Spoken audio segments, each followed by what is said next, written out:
Gusto mo ba ng 15 pesos pasta negosyo? Don't worry dahil pati ang paggawa ng sauce ituturo ko. 1/4 kilo lang ng pasta ang ginamit ko dito pero sobrang dami ng magagawa nyo. Lasang carbonara ito pero low budget ang recipe ko. Ready na ba kayong magnegosyo kahit nasa bahay lang kayo? Kung ready na kayo, tara! Intro muna tayo.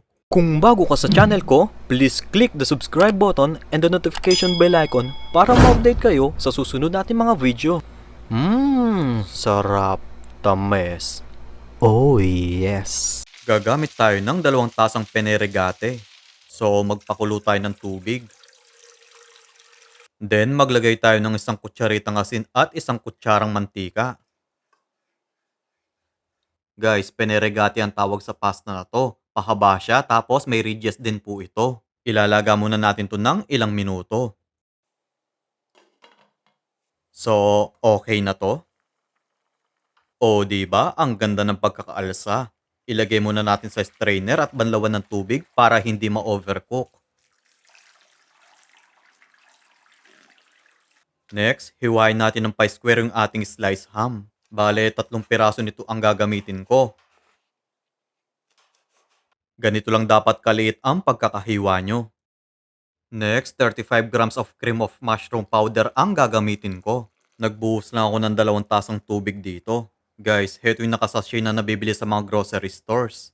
Then, magtunaw tayo ng 1 kutsarang margarine. Sunod naman, 4 na pirasong bawang ang igigisa ko. Maglagay din tayo ng 1 kutsarang harina. So, kapag ganito na ang itsura, ibuhos na natin yung 50 ml of evap.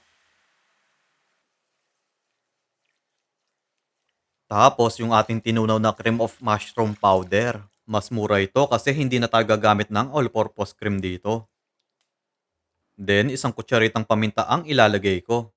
So, imix lang natin itong mabuti. Next, ilagay na din natin yung sliced ham.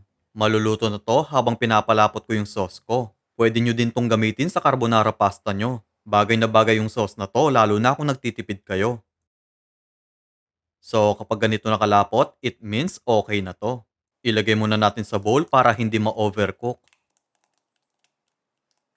Sunod naman, maghiwa tayo ng fresh parsley, pero optional lang to. Ginagawa ko lang kasi siyang pampaganda sa pasta ko. Ihalo na natin yung sauce dito. Grabe, ang creamy ng itsura. Yung mga ingredients ay mura tapos lasang carbonara. Then, tuhugin na natin to. Bale, 10 piraso ang ilalagay ko. Kahit 16 sticks, magagawa mo dito. Magbudbud tayo ng fresh parsley pampaganda. Heto ng ating creamy pasta stick. Try nyo na din ang recipe na to na pang negosyo. Pwede mong ibenta ng 15 pesos ang kada stick nito. Maraming salamat po sa inyong panonood. Ingat po kayo palagi and God bless. Bye-bye. Bye-bye.